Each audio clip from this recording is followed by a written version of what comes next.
Okay, so I was visiting in America a few years ago. Преди години бях в Америка. And I saw this car and it had a sticker on the back. Видях една кола, която имаше така лепека отзад на багажника. It said, "He who dies with the most electronics wins." Когато се беше написано, този, който умре с the most electronics. Most electronics, yeah. Този, който умре, имайки най-много електронни джаджи, той печели. But in fact, the opposite is true. Всъщност обратното е вярно. He who dies with the most loses the most. Този, който умре с най-много, губи най-много. There's a very famous American theologian. Има един много известен американски теолог. A good one. Много добър. His name is Gordon Fee. Казва се Гордон Фи. He said, when you think about what the scriptures teach about money, той казва, когато си помислим какво писанието ни учи за парите, why would anybody ever want to become rich?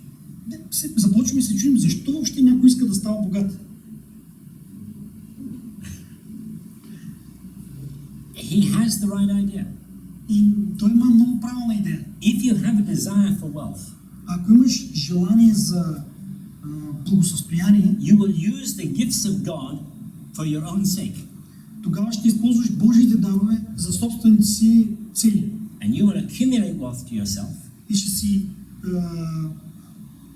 придобиваш богатства. And money will become your God. И парите ще станат твой Бог.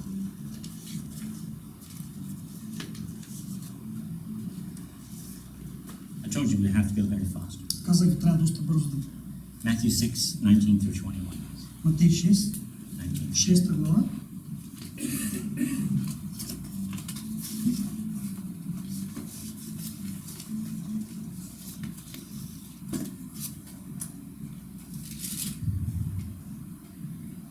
Не дейте се събира съкровища на земята, където молеци ръжда ги разяждат и където крадци подкопават и крадат. Но събирайте се съкровища на небето, където ни молец, ни ръжда ги разяждат и където крадци ни подкопават, нито крадат. Защото където и съкровището ти, там ще бъде и сърцето ти. Most of you are very young. Very young. Повечето от вас сте много млади. I can remember conversations that my wife and I had 50 years ago. Вижте, аз дори помня разговори, които сме имали с съпругата ми преди 50 години. And we will pick up from a conversation we had 50 years ago and keep on. Ние дори в момента може да продължим някакъв разговор, който сме имали преди 50 години. It was only 50 years ago. Минали са само 50 години. You will not know, you just don't know how fast your life goes. Няма ти представя колко бързо минава живота. Even if you live to be 100 years, дори сте живели 100 години, by the time it's finished, you'll think, how could it go so quickly? Накрая ще си помислите как може всичко да мине толкова бързо. When you die, you're not going to take anything with you. Когато умрете, няма нищо да вземете със себе си. You know, right now around the world, в момента по целия свят, there are 5 major wars going on. Има 5 войни, основно 5 основни войни, които се случват. Yeah. The definition of a major war определението за голяма война is at least 10,000 people die every year. Е поне 10 000 души да умират за една година. And there are 5 wars like that going on in the earth. Има 5 такива войни, които бушуват по света. There are 48 minor wars going on right now. Има 48 по-малко смъртоносни или по-малка степен войни. Remember, a minor war is where less than 10,000 people die in a year. Тези войни, в които по-малко от 10 000 души умират на година, са по-малки войнички. We're very thankful to live in a peaceful country. Благодарни сме, че живеем в страна, в която има мир. But you know, within 1,000 kilometers of the borders of Bulgaria, но на около 1000 километра от границата на България, there are 6 wars going on right now. Има 6 войни, които се водят. And none of us know when the next war will break out. Никой не знае от нас къде ще избухне следващата война. In the last century, миналия век, 140 million people died in war. 140 милиона души са умрели в войните. And another 90 million died because of political instability. И други 9 милиона са умрели. 90 милиона са умрели поради политическа нестабилност. And I promise you that in this century we will see more deaths than we saw in the last century. Обещавам ви, че този век ще видим повече смъртни случаи в войни, отколкото предходния. And if you store 21 век. If you store up wealth for yourself, ако си събираш богатство за себе си, you could very easily see a war come and take it away. Много лесно може да дойде война и да видиш как то заминава. Anybody have any idea how many times Bulgaria has been invaded by a foreign army? Някой има ли представа България колко пъти е нападана от чужда армия? The answer is nobody knows the answer to that question. Отговорът е, че май никой не знае. It's happened so many times that there isn't an official number for that. Толкова много пъти се е случило, че най-вероятно няма официално данни колко са. You know, we see these Ukrainian cars here. Гледаме колко много украински коли има. They may go back to nothing. Те може да свършат с нищо, в крайна сметка. It could happen to you in your lifetime. Може да се случи и във вашия живот, по време на вашия живот. So only a fool will store up wealth for himself on this earth. Само глупак ще си трупа богатство на земята. I know this seems very strange to you. Знам, че може би ви изглежда много странно. But I've lived in these war situations. Но аз съм живял в такива военни ситуации. You know, I've been in places where insurrections were going on. Бил съм на места, където избухват insurrections. Yeah, just a second. I'll think of the как върти мисълта? Well, somebody's trying to overthrow the government. Конфликти. I've lived in two countries that were in the middle of that. Бил съм в две такива страни, където имало такива конфликти. And I've had friends who have lost everything because of these Имам situations. приятели, които са загубили всичко поради такива неща. Абсолютно всичко. Анулирали. You need to store up your treasury for when the Lord returns. Затова трябва да си складираме богатствата за момента, който Господ дойде. Let's go to Matthew 6:22-24. В Матей 6 глава 22 до 24 стих. Окото е светило на тялото и тъй, ако окото ти е здраво, цялото ти тяло ще бъде осветено. Но ако окото ти е болно, то цялото ти тяло ще бъде помрачено. И тъй, ако светлината в тебе е тъмнина, то колко голяма ще е тъмнината. Никой не може да слугува на двама господари, защото или ще намрази единия, а ще обикне другия, или към единия ще се привърже, а другия ще презира. Не може да слугувате на Бога и на мамона. You are a slave. Вие сте слуги. The only thing is, are you a slave to God or a slave to Mammon? Въпросът тук е дали сте слуги на Бога или на мамона. Now, Mammon is an Aramaic word. Мамон е арамейска дума. And it's the derogatory term in Aramaic for money. You know, filthy lucre, dirty money. То е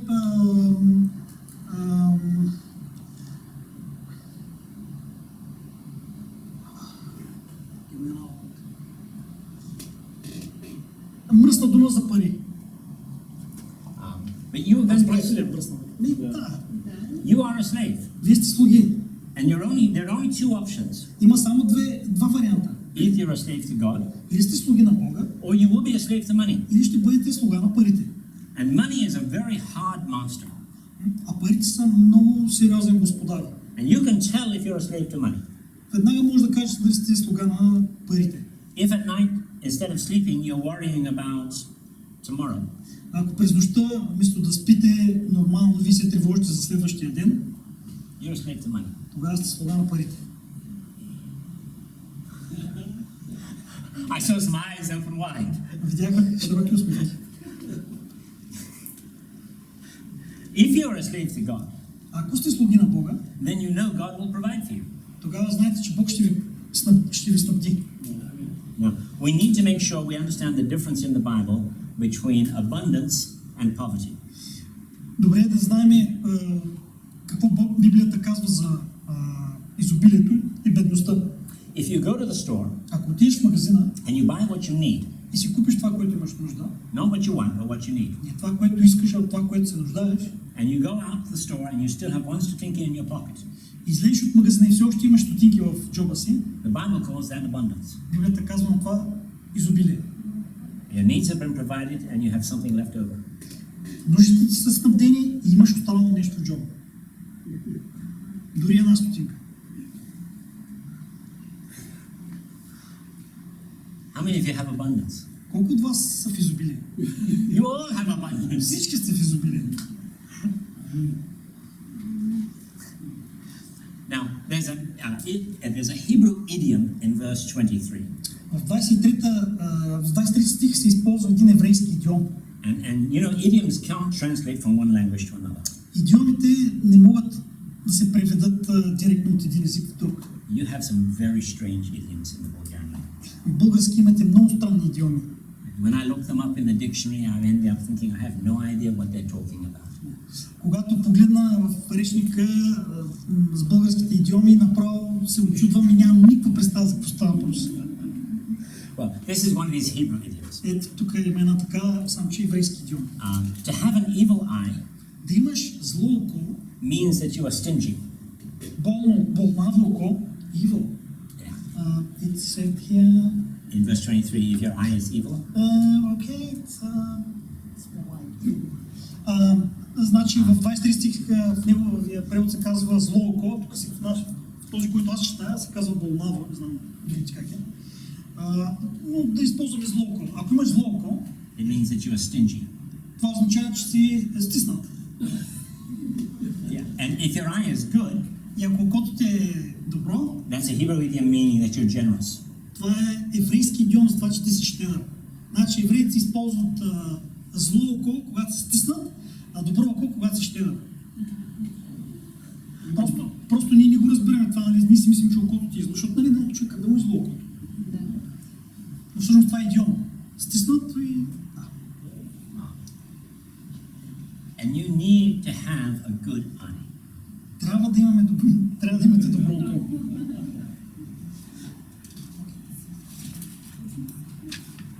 Let's go to Psalm 37. Нека да отидем в Псалм 37.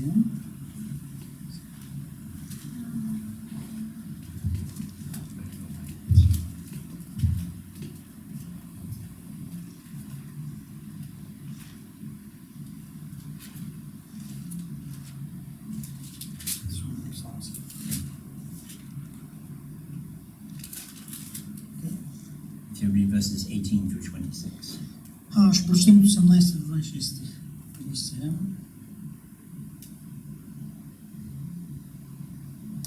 Господ знае дните на непорочните и тяхното наследство ще бъде до века. Те няма да се посрамят в лоши времена, в дни на глад ще бъдат сити. А нечестивците ще загинат и враговете Господни, като агнешка тлъстина, ще се стопят в дим и ще изчезнат. Нечестивият взема назаем и не отплаща, а праведният постъпва благо и дава. Защото благословените от Господа ще наследят земята, а проклетите от него ще се изтребят. Стъпките на човека се оправят от Господа. И неговото благоволение е в пътя му. Ако падне, не ще се повали, защото Господ държи ръката му. Млад бях, ето остарях, но не съм видял праведният оставен, нито потомството му да проси хляб. Всеки ден постъпва благо и дава назаем, и потомството му е благословение. I was young once. Едно време бях млад. But I can tell you, I agree with David. Но казвам ви, съгласен съм тук с това писание. If you love the Lord, ако обичаш Господ and you obey the Lord, и се покоряваш на Господ, He will watch over you. Той ще грижи за теб. And He will provide your needs in this life. И ще снабдява нуждите в този живот. And in the next age. И в следващия живот. And it says here, even if there's famine in the land, и се казва тук, дори да има глад в земята, you'll have enough food to eat. Ти ще имаш достатъчно храна да ядеш. But the secret is loving and obeying the Lord. Но тайната е в обичането и покорството към Бога. Not seeking after money. Не да преследваш парите. And being generous to the poor, he says. И да бъдеш щедър към бедните, казва той. Now remember, you are not poor. Така че, помните, нали, вие не сте бедни. You need to change your mentality. Добре е да си смените представата за себе си. Actually, in terms of biblical wealth, what the Bible calls wealth, Всъщност, погледнато от библейска гледна точка към богатството, към благосъстоянието, you know what country in Europe is the wealthiest? знаете ли коя е най-богатата европейска държава, според библейския поглед на богатство? It's Bulgaria. Това е България. The Bible says a wealthy person owns their home. Библията казва, че богатият човек има дом, има собствен дом, притежава си собствен дом. Do you know that only 40% of Germans own their home? Знаете ли, че само 40% от германците си имат собствен дом? But 89% of Bulgarians do. Но 82% от българите имат собствен дом. За сметка на 40 германци. The Bible says a poor man borrows money. Библията казва, бедния взима назаем. Most Germans have borrowed money from the bank. Повечето германци са взели заеми от банките. And most Bulgarians have never borrowed money from the bank. Повечето от българите въобще не са взимали заеми от банките. Имат пари в банки. Yes. Да, имат пари в банките. So, please start thinking the way God thinks. Така че, моля ви, започнете да мислите по начина, по който Бог мисли. This, as far as God's concerned, this is the wealthiest nation in Europe. Доколкото е представата на Бог, тази страна наистина е, според Божията представа, тази страна е наистина най-богатата в Европа. Don't listen to the lies of the devil. Не слушайте лъжите на дявола. Look at what God says. Погледнете какво Бог казва. But because you are wealthy, Но понеже вие сте богати, you have a responsibility имате for the poor. отговорност за бедните в Germans. In this country, В тази страна.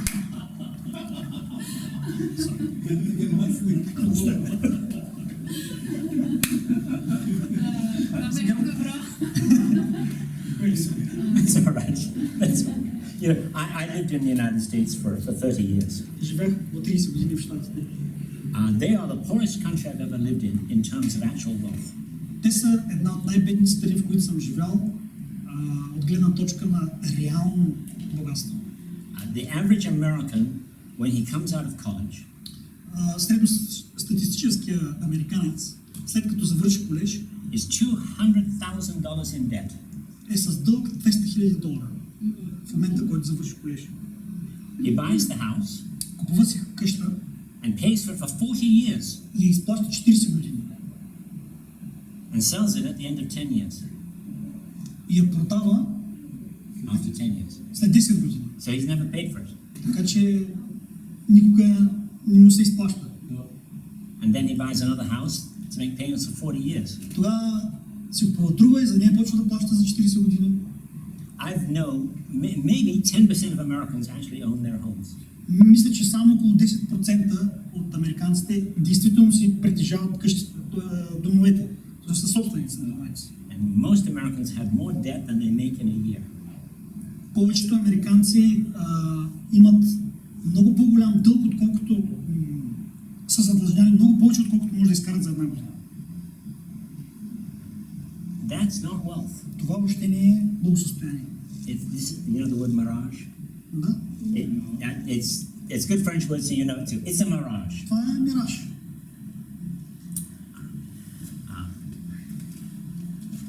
I spent too much time on it, just a second. Let's go small.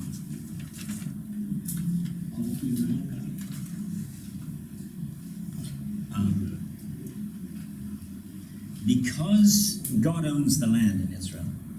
Тъй като Бог притежава God owns the land. Понеже Бог притежава земята на Израел, And because he has given certain areas to certain tribes.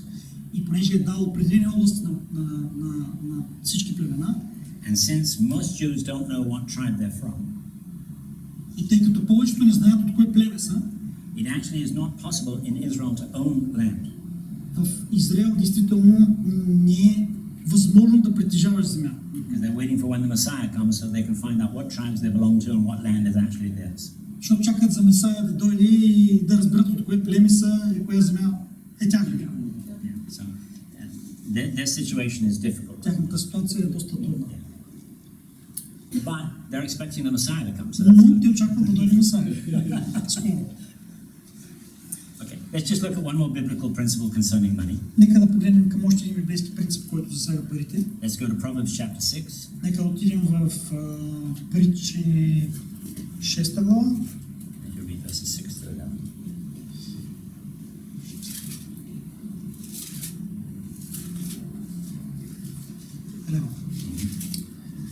В 11 стих. И ще дойде сиромашия върху тебе като разбойник и немотия като грабител. To the end. Yeah. Стих 6. Окей. От 6 до 11 стих, извиняйте.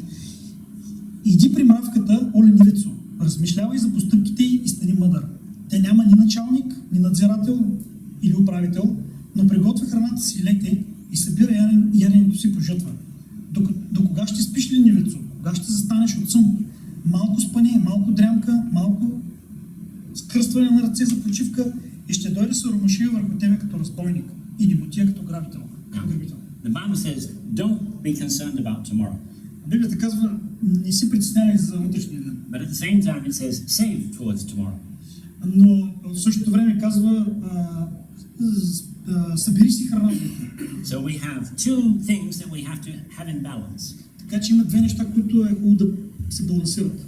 You need to make sure that when there is an excess, трябва да знаем, че когато имаме свръх...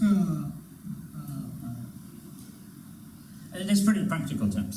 Нека да го кажа по-практически. I live in a village. Аз живея в село.